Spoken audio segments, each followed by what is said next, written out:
her.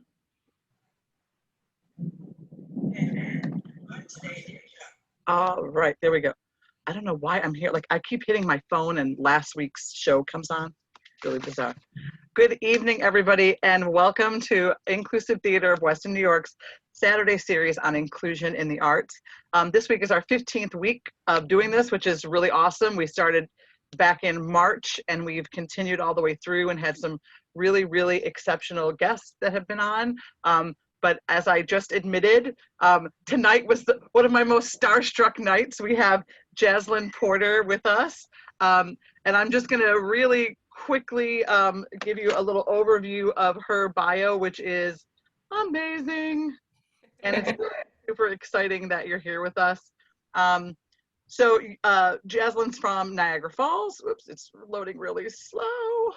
Yes. And that you did some filming with A Quiet Place 2 in New York, and you worked as the assistant to the executive producer. You've also worked in the film and television industry since graduating from Buffalo State College. I teach there, woo! Buff State. That's right, forever. After taking a seminar on being movie production assistant from the Buffalo Niagara Film Commission. So super cool, and hopefully we'll hear more about all of the awesome things that you do. So without further ado, I will turn the interview over to Dallas. I'll be monitoring the chat, so if anybody has questions, please leave them in the chat box there and I will pass them along. So welcome, Jazlyn. Thank you guys for having me. I really appreciate it. I'm glad to be here. Thank you for joining us, Jazlyn. Anytime, Dallas. I got you. Missing from that bio is that she's a good friend of Dallas Taylor, and we also ran on the same track team at Buffalo. And we started back in high school. Don't forget, Dallas. That was the most important. I don't know why you left that out, but that, yeah. Started back in high school, and I was gonna go to this later, but it's cool for me to like kind of have known you and to be able to watch your rise in a field that you want to be in. What has that sort of felt like over the past few years? Honestly, sometimes it's a little strange to kind of think about. When I take a step back and really think about how far I've come or just even where I'm at, it's like, wow, I'm actually one of those people that I used to kind of like think about and wonder what it would be like to be in their place. And now I'm like, oh my gosh, that's me. I'm doing those things now. So you don't always realize it when life is happening, because we're constantly going and you're moving on to the next thing and it becomes your life. So you're not always aware of it when you're in it. But it's those times where I take a step back and I just really think about things that I don't know, it amazes me. And I just feel good about it that like, obviously I've worked hard, but there's always a little bit of luck in it, meeting the right people, showing up in the right way. But yeah, I don't know. Sometimes it's strange, especially like, when she was like, oh, wow, I'm kind of starstruck. I'm like, why? Maybe because my resume, but, Jazlyn, like there's no like ego to it. That's cool. I want to get back to just that whole concept, but let's start at the beginning. And I'm sure you've told this a lot, but how and when did you start in the film industry? So it started in 2017. So a year after I graduated college, every new grad is, trying to figure out what to do or how to get into the industry they want to work in. So I was, substitute teaching. I was working at after school program, just kind of doing what I needed to get by and to figure out. And then a great opportunity came by that the Buffalo Niagara Film Commission was having a PA seminar. And I was in the right place at the right time. I was in my friend's dorm room. And she mentioned to me that her professor mentioned it to her and she asked him if I could join. So I think it was in March or April that we attended this like 8-hour seminar. And then about a month after that, I got an email about a small film coming to Buffalo and super, super low budget. And they were looking for a ton of interns. And of course, I'm like, yes, I want to, I definitely want to work on it. So there was a group interview that they had, and they had several group interviews. And it was maybe like 8 of us in there. And we did the interview and, they're just asking us questions, basically telling us that everybody is going to get to work on this project as an intern. We're just trying to figure out where to put you based upon what you want to do. So I leave the interview, I get home, maybe 2 hours later, I get a call from my first AD. And basically he was like, our director really liked you. He, wants to know if you're interested in being his assistant. And this was William Fichtner. And I'm like, oh my gosh, mom, I was so excited. I was like, yes, like, of course, yes, I want to do it. And this was May 2017. And that was essentially my start, obviously no money, but it didn't matter. It was an opportunity. And so that was how I got started into the film industry. And I worked on that project for maybe about 2 months. I did it until they were finished, working as William Fichtner's assistant. So that was, my start into this world. And correct me if I have this wrong, but that's not really the place you wanted to be, right? What did your original career choice? So my original career goal was to be an entertainment reporter. That was like what I wanted to do since I was a child. I grew up on Disney Channel. And so I used to watch Disney's 411 or Disney's 365. And, they would interview all the Disney TV stars. And I just thought it was so cool. Like, I love talking to people. I love doing interviews, being interviewed. Like, something about it I really like. And it seemed, more relaxed. It wasn't, like breaking news or anything like that, crime. And I thought it seemed fun. And so that was kind of always what the dream was. But I didn't study that in college. I didn't do journalism. And then I realized, well, you don't have any internships at a news station. So how do you think, it wasn't until after I graduated that I was like, Jazz, how do you plan on doing this? So I was a little bit lost trying to figure out how I'm going to, get into that. But that was the original dream. Yeah, tell me about it. A journalism major and also being on the track team, which was another full-time job. For sure. There was no time for an internship there. But so going on that, what was it like to work with stars like William Fichtner and also Morris Chestnut, I believe, in that series? So William, he was really nice, like he didn't have me do a ton of personal stuff. He was very nice. Morris, I didn't really get to interact with Morris that much because I was in the production office primarily, so I didn't really see him that much.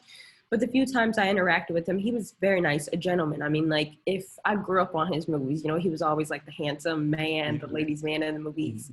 And he's like what you would want him to be actually in person, like not like he's just a very gentleman. Like he's not, like chatting with people that much or in your face, but like if you're going through the lunch line or something, he's like, do you want to go first? Like he's just a very polite, well-mannered, nice man. So, and I mean, there's been plenty of others, but obviously if I had a bad interaction with somebody, I wouldn't really be able to say, but I haven't had any awful experiences. So everyone so far has been, pretty good, but there's been a couple where I'm like, wow, like even just working on the Star Show, like seeing people like Naomi Campbell and Brandy and Queen Latifah, like those people that are like stars.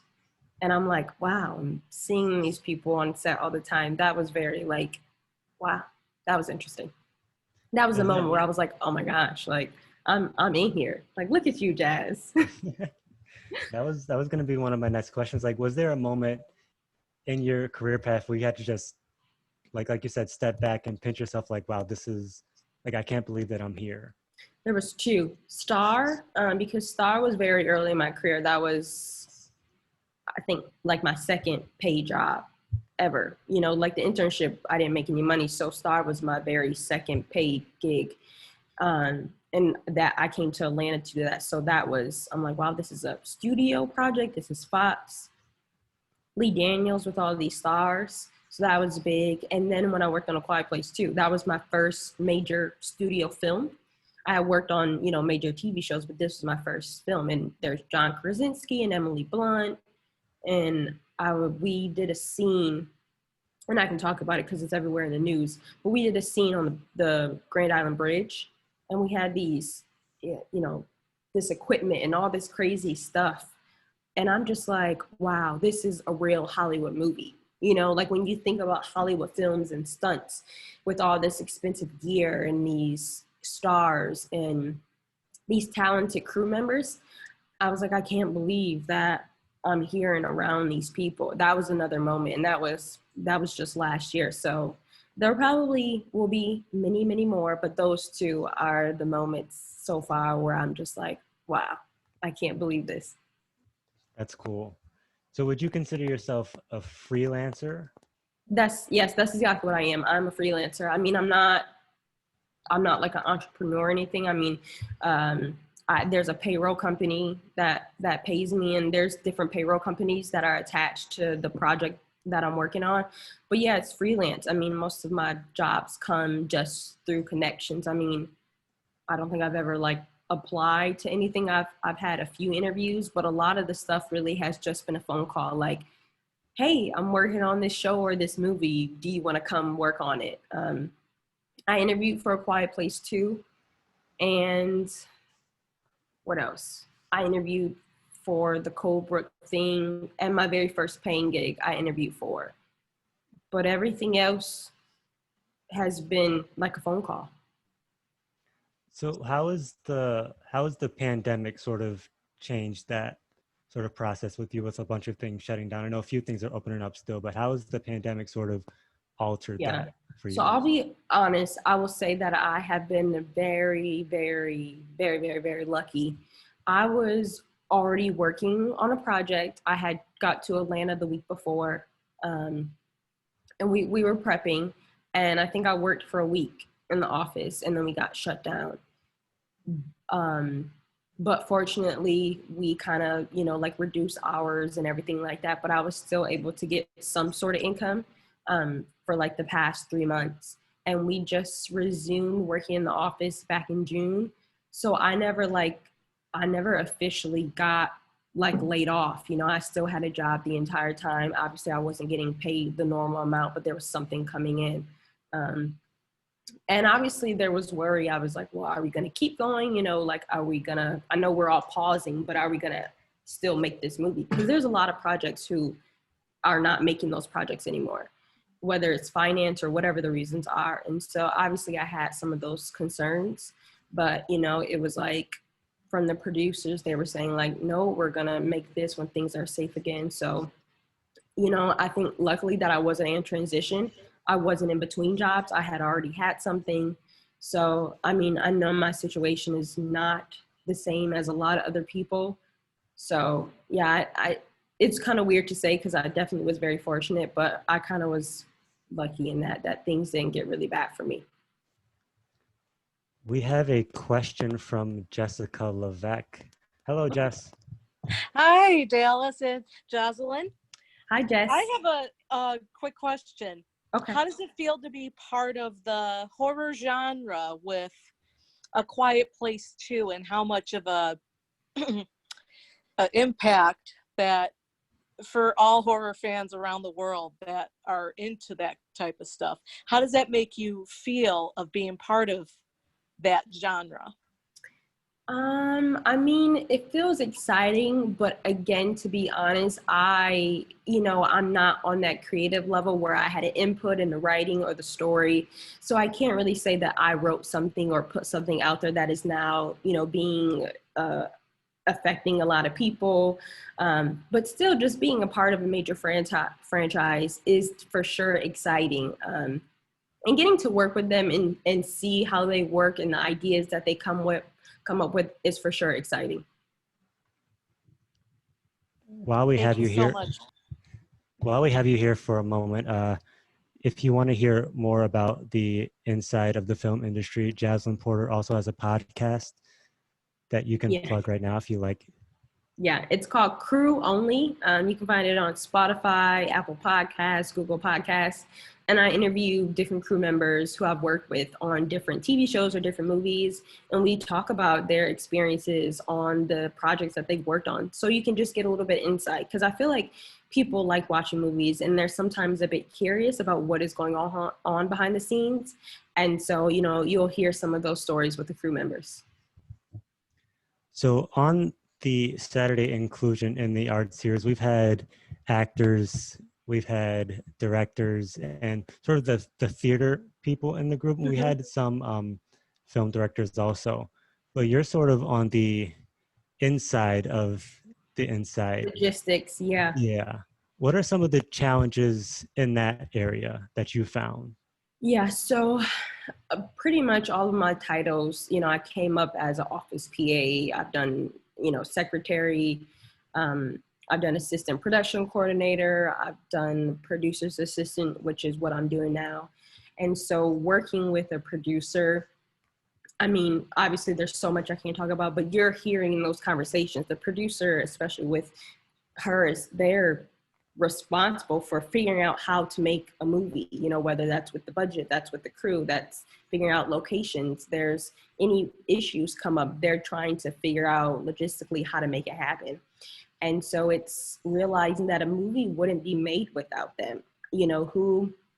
Who's going to talk to the creatives about these ideas that they come up with and say, look, we don't have the money for all this. We can try to figure out how to make this work. Some things are going to have to change because we don't have the money. Or maybe can we pull money from here and put it here? And so it's, you hear all those things and you realize how really intense it is to make a movie. And there's so many moving parts to it. It's not as simple as someone just showing up.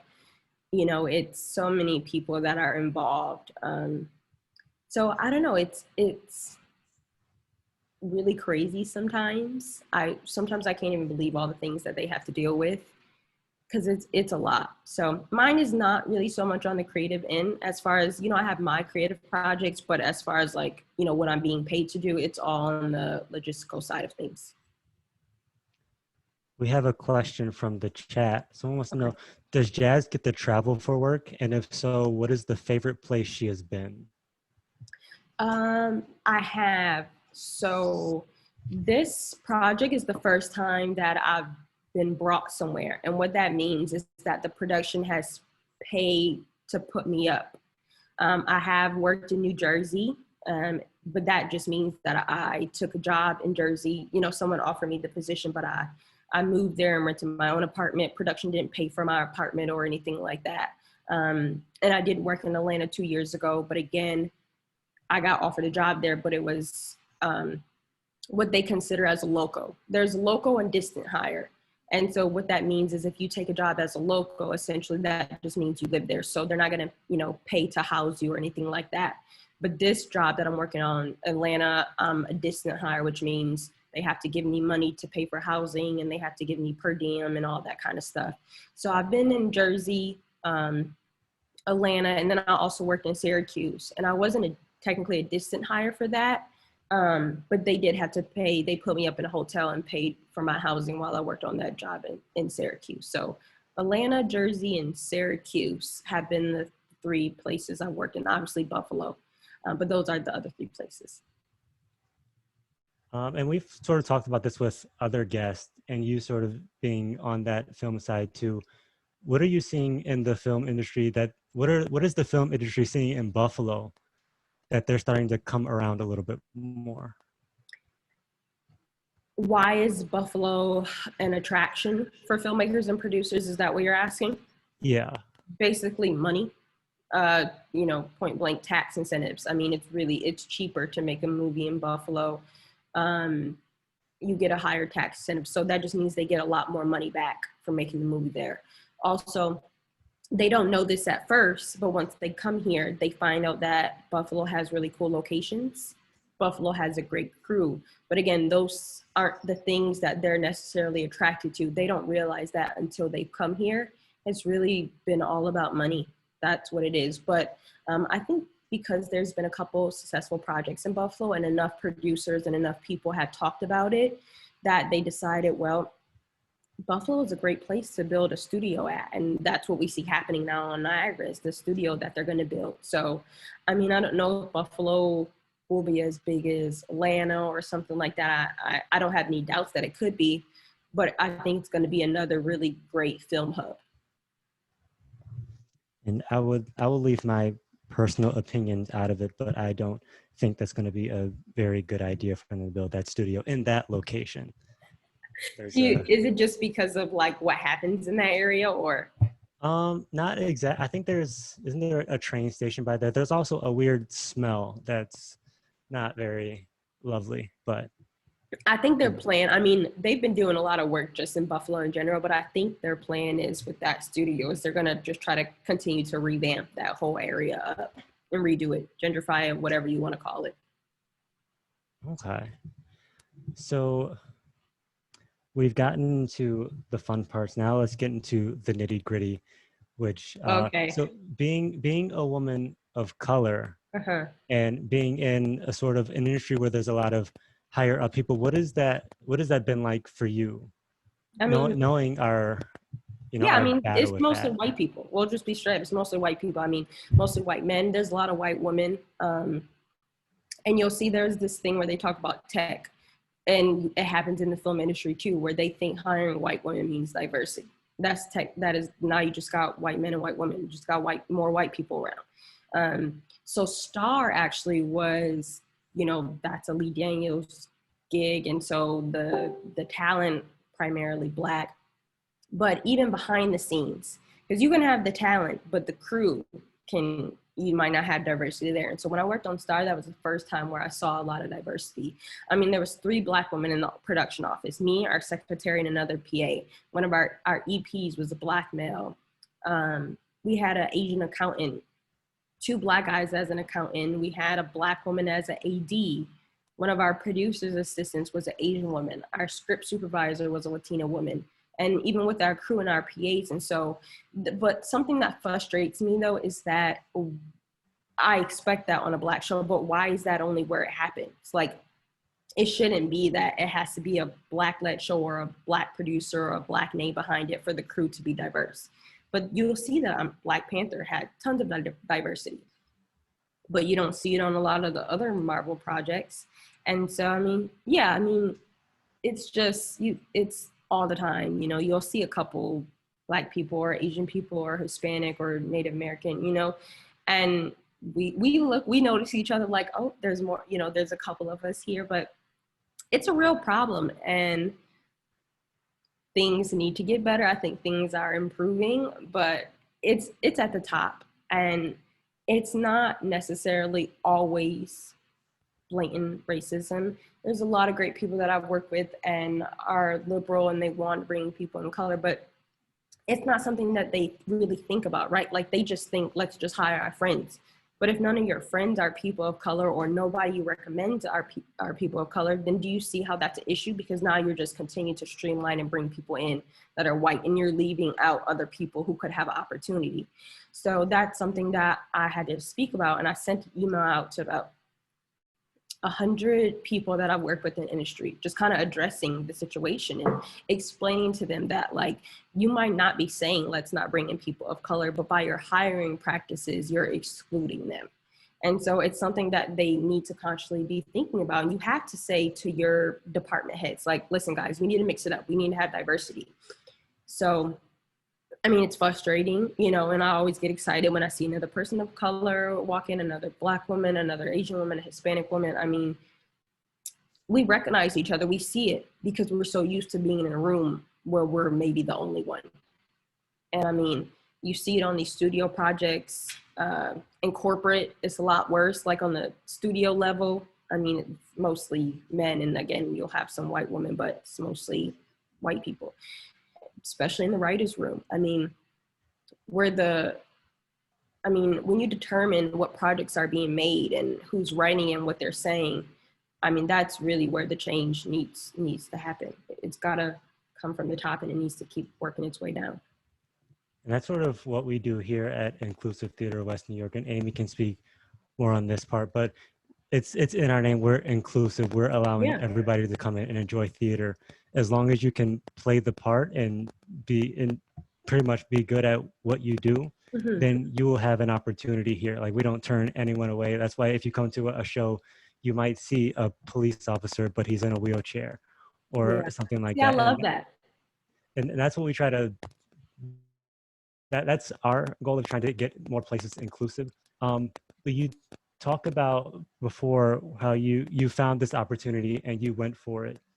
And knowing that there's probably going to be some barriers, maybe they're physical barriers or just, I guess, psychological barriers that these more elite places place on you. What is how important is it to just go for those opportunities when they're available and not sort of thinking about you might get turned away? No, I'm going to show up and I'm going to prove to you why I am. Um, I mean, I haven't really been in a place where I've thought like, oh, maybe I shouldn't go for an opportunity because, I'll get turned away necessarily because of my race or being a woman. I've certainly thought about interviews. Like, I had an interview last year and and I remember calling my mom, like, Mom, should I wear my hair out or should I wear it in a ponytail? Like, what, we think about those kind of things. So it was never like a question of going out for the job, but it was a question of maybe how should I wear my hair because I was worried about how we present it. And it's not the same as like thinking what kind of shirt I will wear. It's like, is my natural hair okay for this? Which should never be, a thing, but it is. So, I mean, there's those instances of like, how much of me can I be in these settings? Or will some of me not necessarily be offensive, but make them uncomfortable? But I think corporate America, I would say, if anything, I am turned off by that, or at least going in-house, which means working for a studio, because I know that culture is very different than the freelance life. And so which is a realization now, I think I never really had an interest in it because I like the freelance lifestyle, but I'm also very afraid of it because I hear all the awful stories of the microaggressions and people trying to express and input ideas, but it gets shut down. And I don't want to feel that, like, to be honest. Like, I don't know if it's me being weak or it's like, but I want to go where I'm comfortable and where I'm wanted at and where I can express myself. And those environments can be very toxic. And I know you need the people who are, opening the doors but I'm not interested in it, and I'm very turned off by it for those reasons because I know how it can be, and I don't want any parts. Yeah, you don't want to be in a place where if they want your opinion, they'll give it to you. Yeah, or like it's all the comments about like my hair or just all the microaggressions in the comments and just the feeling. Like there's a feeling, when, and I can't really express it, but you probably know what I'm talking about, but I don't want it. Yeah, and Discomfort. a lot of it is it's pretty much your physical appearance, how they see you. And Yeah. Amy just put this in the chat. Like, we see this with people with disabilities all the time because they feel like they won't be welcome. Exactly. And she talks about how, because our theater, we work out of the Foundry on the east side, Mm-hmm. and a lot of those people are told, well, you can't be in that area past 5 or 6 o'clock because it's not safe. Yeah. Well, if you tell them that, now they can't come to a theater show, now they can't come to auditions. So those opportunities that are there, they're being told, no, don't do that. It's not safe. Yeah, exactly. And that's something I think, not even just the film industry, but all industries when it comes to people with disabilities. And I speak on this because my mom is disabled and she was out of work for a long time. And, that's another barrier of trying to get a job as a person with a disability, because there's going to be accommodations that need to be made for you. And so, and some companies will say that they don't, reject or decline people with disabilities. But I mean, they're not hiring them as much, because they don't want to have to accommodate them or for whatever reason. So I know it is tough. And like, I think about my mom and like the jobs that she's able to do or the things that maybe she wants to do, but might not get hired for because of her disability. And one of our good friends, one of our good actors, Chris Wiley, there's some theaters where he can't be at because they say they're accessible or they're open to people with disabilities, but their stage doesn't have a ramp. So now he can't get onto the stage to actually be in the play because like he physically can't even do it because there's no way for him to get there. And that's sort of what we want to sort of express to everyone, that Amy talked about this a couple of weeks ago, where people with disabilities is a group that anyone and everyone can all of a sudden find themselves in. Tomorrow I can, right. Now I'm disabled. But you won't notice the struggles of that until you're actually in there. Well, pretty much when it's too late. Yeah. So speaking on that and sort of on a much broader level, you sort of reached this point where your voice is much greater than mine. You have a larger reach of people with connections and social media. Do you feel like you sort of built this responsibility now to use that voice for people who may not have as loud a voice as yours? No, I don't. I don't feel that way. I I don't feel like I'm trying to use my voice for other people who don't have one. I just feel like I need to use my voice for myself because there's people who will listen to me, if that makes any sense. So I've never looked at it as like using my voice for the voiceless. You know, it's just I know that the rooms I'm in or the people that I've met and they respect me. Um, and maybe there's other people who haven't met them or just whatever. And so I just feel like I have a voice and I have an opinion and I'm in these rooms. And so I need to use it for myself. And so that things change, but I've never looked at it as, you know, trying to use it for other people. But as far as in my work and recommendations, I'll always try to recommend people of color and my friends. And like, yeah, I'm always doing that. And I'm always saying like, listen, this room, we need to mix it up. You know, I'll always be that person to talk about it, to mention it. And that's not now, that's just always, you know, it's important to me. I have no interest in being like, and there was a time where there's some people who like being that token Black person or whatever it is. I don't like that. You know, I don't want to walk in a room and it just be me. And I'm like, oh, all right, I guess I'm the only one again. Like, no, I want to see more of my people around. So I'm always going to try to recommend when I can, where I can. So. And not so much as using your voice for other people, but like you said, like just bringing it to their attention, like, hey, you'll listen to me. So here's what I have to Yes. say and think Yeah. about, Because think I about these other know, areas. like my mom talked about, I might not necessarily saying that I'm the only Black person they know, but I might have a really close, this might be the closest relationship they have with another Black person, to be honest. And so maybe they don't hear these kind of conversations that we have all the time. They don't hear these things. And so for that reason, I have a responsibility. Like, you're going to hear my voice because I don't know if you're going to hear from somebody else. So on that term, yes, I definitely recognize that I do need to like speak up, which is why I sent that email. I just was like, I need to say something. Like, these people need to hear it. And so sort of going off of that, and you probably already spoke to it a lot, but where do you see yourself in terms of inclusion in, would you say, the arts just as a whole? Like, do you think you have a role in sort of playing that? Well, I think we all have a role. I mean, I can't speak for all Black people, but I feel like most Black people, or at least most Black people I know, they put each other on. And so it's always, it's not like we're gonna be more diverse, but it's like, I'm gonna bring my people because nobody else is, or y'all not doing it at the rate that y'all should. And so it's like, we're the ones that's like, all right, let's make sure we're bringing in more of our people, you know, so that it looks a little bit more diverse. So I think in terms of that, yes, I'll always continue to do that, making sure that I'm trying to recommend, you know, people of color, work with people of color. And, you know, I think it's not like a job or a duty. It's just, it's what's right and what makes sense to do. I think there's people who they don't really see what's right because everything is so myopic. They only see what's right in front of them. Exactly. They don't see what's right. They see what's right in front of them. Yeah.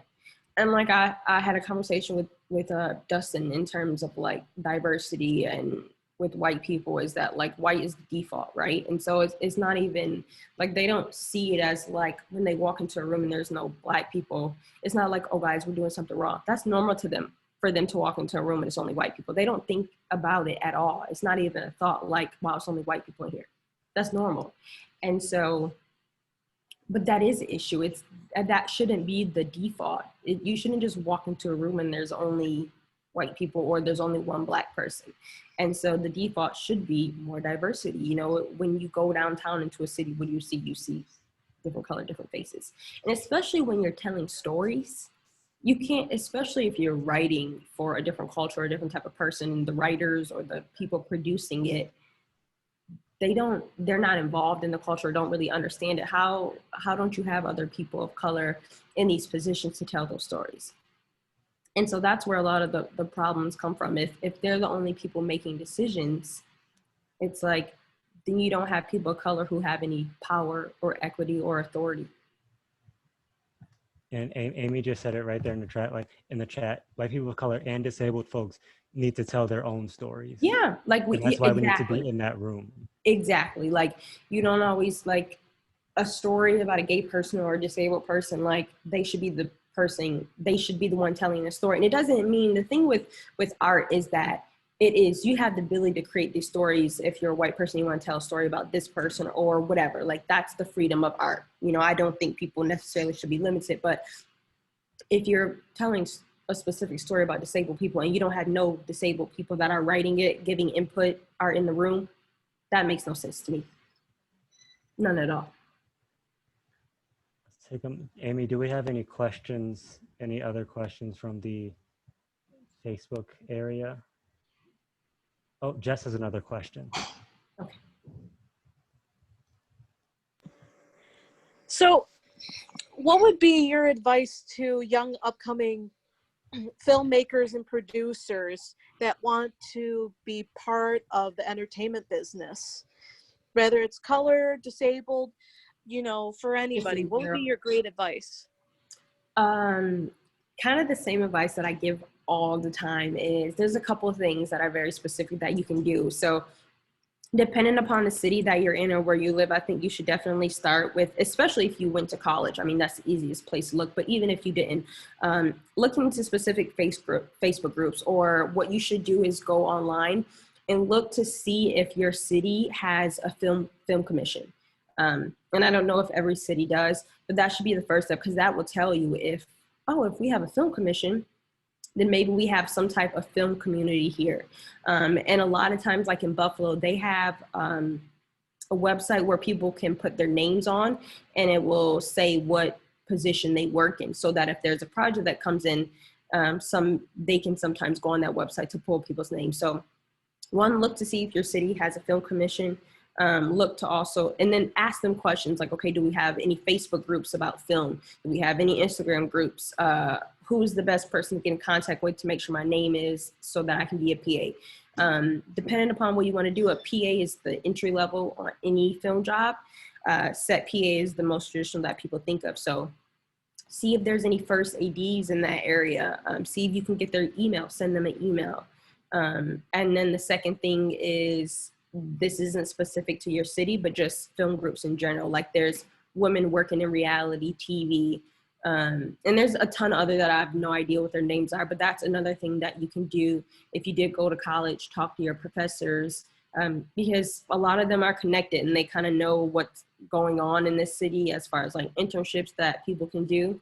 And then don't be afraid to take a position just because money is involved. I mean, like, my first opportunity had no money, but it was an opportunity. It was more than money because it got me to where I am now. And you got to show up though. Like, once you're there, you need to show up for it. Like, really be present, act like you want to be there.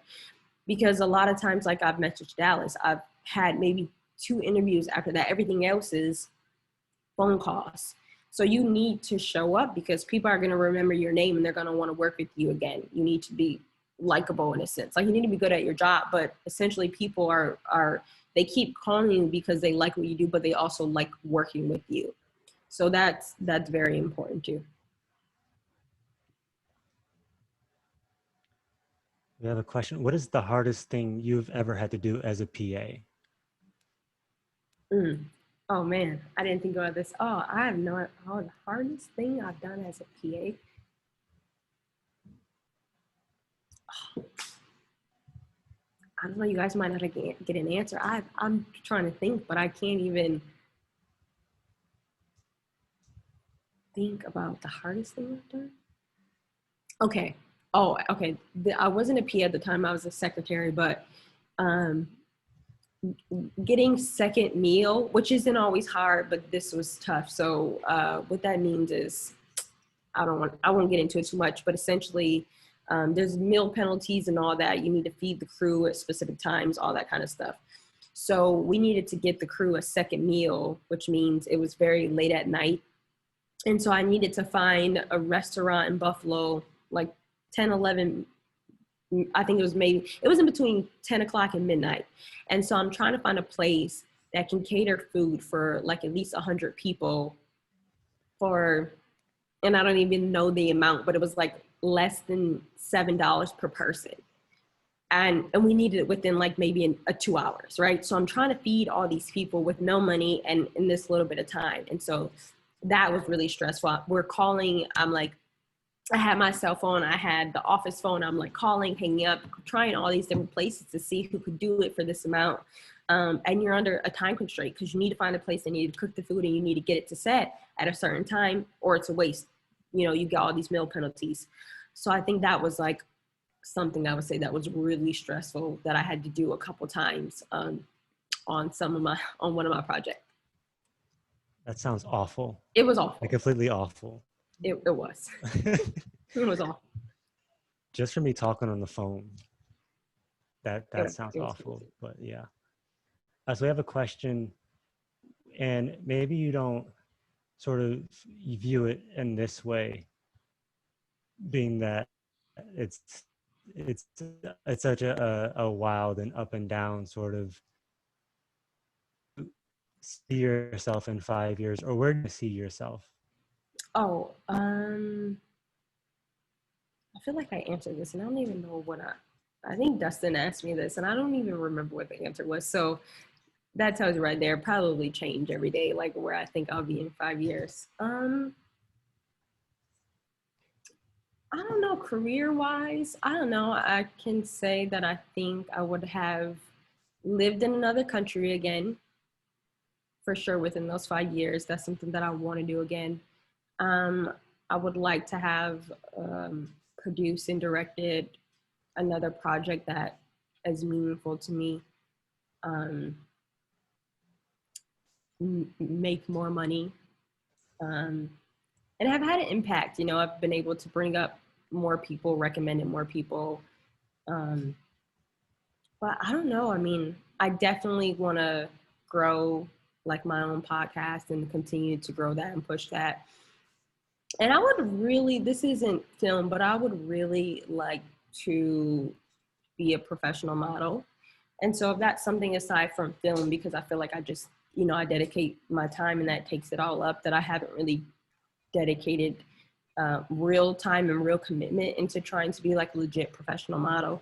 But it's something I really want to do and I think about it all the time. And so I really want to dedicate time to that and see myself in a campaign or in a commercial, you know, like something legit, like, and Nike isn't like a goal or anything, but just something like a Gap or, you know, a staple brand, like seeing myself on one of their websites or something like that.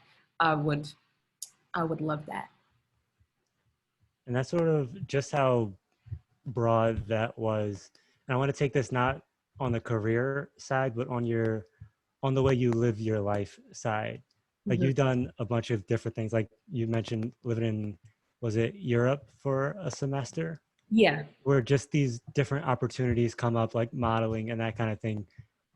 What kind of, because I don't have the mindset to just up and do something. Like I'm too. Not a very traditional. I mean, we're not all one way, right? So there are obviously some things about me that are traditional, but in the way that I live my life, fun and adventure to me are a priority, right? Like those are things that speak to me. Those are at my core. And that's trying to enjoy something I'm in, whether that's my work, whether that's my day-to-day. I need to be happy about it. I need to be having fun with it. And I always like traveling and exploring different things. And so because I had that opportunity studying abroad, it made me realize that, oh, living in another country isn't like, it's not a foreign concept, you know, it's something that I could do. And so now as an adult, I'm like, well, I can do it again. Why not? You know? And so I don't need to just be confined to one space. I like living in different cities. So why not live in another country? And that doesn't mean I want to move out of the US permanently, maybe 6 months, a year. But yeah, I mean, I don't have any aspirations right now to just be stuck in one place, you know, go to work, come home, and that's it. Like, I like to have fun with my life, and I like seeing things and experiencing things. And that's how I live my life. And I'm pretty sure that's how I'm going to always continue to live my life. And it'll change, you know, like if I get married or if I have a child, there's just certain things that you know, you kind of won't be able to do or move how you did when you were 25, 26. But I think at the core, it's just always going to be me having fun, experiencing things, enjoying it.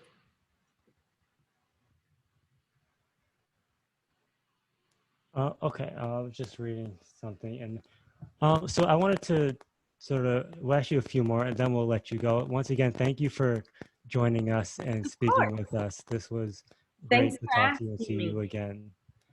So it feels like, to me, in my eyes, in my four eyes, it's like whatever you do, you've been successful at it.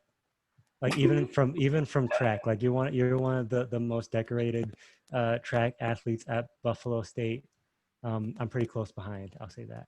But and then now with your career and with everything going well, you started your own podcast. You're doing the modeling. Like, what has that sort of been like, where everything you seem to touch, it all of a sudden becomes like, oh, it's mine now. What has that been like? Um, you know, it's so funny when you say that, because I guess in it can be seen that way, but then I have the problem. I have a really big problem with comparison, right? So you can say that, but then, and with track, there's no denying, right? But then I'm such an optimistic person, but then I can be kind of pessimistic on the idea where I'll say, well, it wasn't like it was on the D1 level, or I'm like, yeah, my podcast, or right. But I'm like, well, there's people my age who are already like major producers, or they have Spotify deals. I'm like, I'm not doing that. And so I don't know. I think you can look at it both ways. Like,